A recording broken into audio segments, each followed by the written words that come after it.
PM किसान निधि की एक और किस्त देश के करोड़ों किसानों को भेजने का सौभाग्य मिला है। करीब 22,000 करोड़ रुपए एक क्लिक पर देश भर के किसानों के खाते में पहुंचे हैं। और जैसे ही अभी मैंने নমস্কার সম্মানিত দর্শকবৃন্দ, আশা করি আপনারা সকলেই ভালো আছেন। পিএম কিষানের নতুন একটা আপডেট নিয়ে আপনাদের সামনে হাজির হলাম। আমার চ্যানেলে নতুন হলে অবশ্যই চ্যানেলটি সাবস্ক্রাইব করে পাশে থাকবেন। চলুন পিএম কিষানের নতুন আপডেটটি কি আমরা জেনে নিই। ভারত জুড়ে লক্ষ লক্ষ কৃষক প্রধানমন্ত্রী কিষাণ সম্মান নিধি যোজনার 20তম কিস্তির জন্য অধীর আগ্রহে অপেক্ষা করছেন। প্রধানমন্ত্রী কিষাণ সম্মান নিধি যোজনা হলো কেন্দ্র সরকারের যোজনাগুলির মধ্যে এটি একটি অন্যতম। দেশের তৎকালীন প্রধানমন্ত্রী নরেন্দ্র মোদী দেশের ক্ষুদ্র ও দরিদ্র কৃষকদের আর্থিকভাবে সহায়তা করার জন্য 2018 সালে সর্বপ্রথম এই যোজনা শুরু করেছিলেন। কিছু সহজ সরল শর্ত পূরণের মাধ্যমে ভারতের যে কোনো কৃষক প্রধানমন্ত্রী কিষাণ সম্মান নিধি যোজনা পাওয়ার জন্য আবেদন জানাতে পারেন। এই প্রকল্পটি প্রতি 4 মাস অন্তর যোগ্য সুবিধাভোগীদের 2,000 টাকা করে প্রদান করে। প্রাথমিকভাবে 20 জুন অথবা 8 জুলাই কিস্তি পৌঁছানোর আশা বেশি থাকলেও উভয় তারিখই কোনো অর্থ প্রদান ছাড়াই শেষ হয়ে গিয়েছে। এখন নতুন জল্পনা কল্পনা থেকে জানা যাচ্ছে যে 2 আগস্ট 2025-এ অবশেষে স্বস্তি বয়ে আনতে পারে। শেষ কিস্তি জমা হওয়ার প্রায় 4 মাস শেষ হয়ে গেছে এবং কৃষকরা উদ্বিগ্ন হতে শুরু করেছে। 20 জুন প্রধানমন্ত্রী নরেন্দ্র মোদী বিহার সফর করেন, যার ফলে জল্পনা শুরু হয় যে 20তম কিস্তির অর্থ প্রদান করা হতে পারে। তবে সফরটি কোনো আনুষ্ঠানিক ঘোষণা ছাড়াই শেষ হয়ে যায়। পরে 18 জুলাই প্রধানমন্ত্রী মতিহারি সফরের সময় আশা আবার জাগ্রত হয়েছিল, কিন্তু আবারও কোনো অর্থ প্রদান করা হয়নি। জুলাই শেষ হওয়ার সাথে সাথে অপেক্ষা অব্যাহত রয়েছে এবং क्लिक दबाई। मैं देख रहा था यहां पर भी जो राज्यों के दृश्य दिख रहे थे, यहां भी कुछ लोगों की तरफ मेरी नजर गई। वो फटाफट अपने मोबाइल देख रहे थे कि पैसा आया कि नहीं आया, और तुरंत उनकी आंखों में चमक दिखाई देती थी। साथियों, आज जो किसान सम्मान निधि दी गई है, इसमें बिहार के भी 75 लाख से अधिक किसान परिवार है। बिहार के किसानों खाते में आज सीधे करीब 1,600 करोड़ रुपए उनके खाते में पहुंच चुके हैं। मैं बिहार और देश के सभी किसान परिवारों को बहुत बहुत शुभकामनाएं देता हूं, बधाई देता हूं। साथियों, मैंने लाल किले से कहा है कि विकसित भारत के 4 मजबूत स्तंभ है। ये स्तंभ है गरीब, हमारे अन्नदाता किसान, हमारे नौजवान, हमारे युवा और हमारे देश की नारी शक्ति। एनडीए सरकार चाहे केंद्र में हो या फिर यहां नीतीश जी के नेतृत्व में चल रही सरकार हो, किसान कल्याण हमारी प्राथमिकता में है।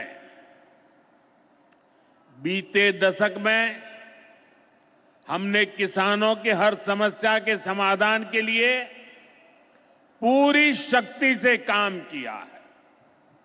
किसान को खेती के लिए अच्छे बीज चाहिए,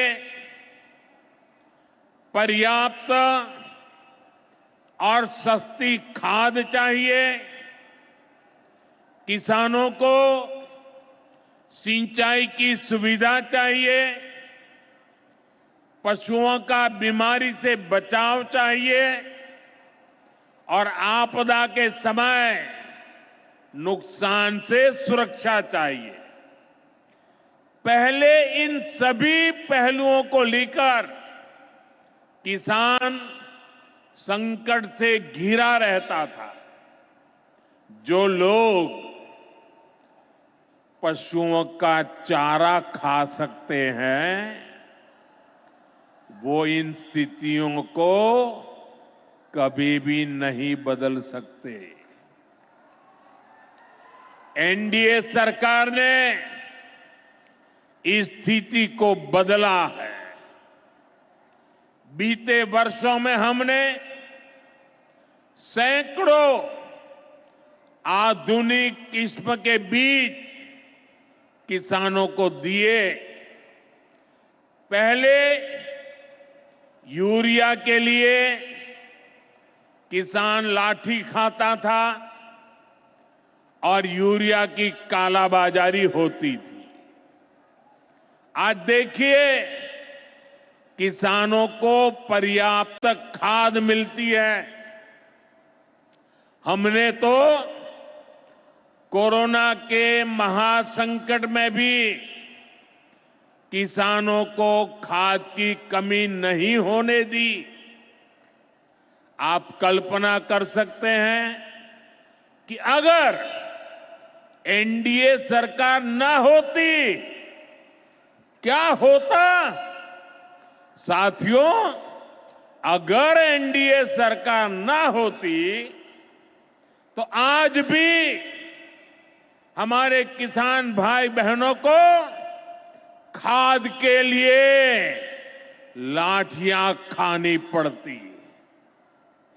आज भी बरौनी खाद कारखाना बंद पड़ा होता। दुनिया के अनेक देशों में खाद की बोरी जो 3,000 रुपये की मिल रही है, वो आज हम किसानों को 300 रुपये से भी कम में देते हैं। एनडीए सरकार न होती तो यूरिया की एक बोरी भी आपको 3,000 रुपये की मिलती। हमारी सरकार किसानों के बारे में सोचती है, उनकी भलाई के लिए काम करती है। इसलिए यूरिया और डीएपी का जो पैसा किसानों को खर्च करना था, वो केंद्र सरकार खुद खर्च कर रही है। बीते 10 साल में करीब 12 लाख करोड़ रुपए जो खाद खरीदने के लिए आपके जेब से जाने थे, वो बच गए। वो केंद्र सरकार ने बजट में से दिए हैं। यानी इतना सारा पैसा, 12 लाख करोड़ रुपया देश के करोड़ों किसानों की जेब में बचा है। साथियों, एनडीए सरकार न होती तो आपको पीएम किसान सम्मान निधि ये भी नहीं मिलती। इस योजना को शुरू हुए अभी करीब 6 साल हुए हैं। अभी तक लगभग 3,70,000 करोड़ रुपए सीधे किसानों के खाते में पहुंच चुके हैं। बीच में कोई बिचौलिया नहीं, कोई कटकी कंपनी नहीं। 1 रुपया दिल्ली से निकले, 100 पैसा सीधा पहुंचता है। ये आप जैसे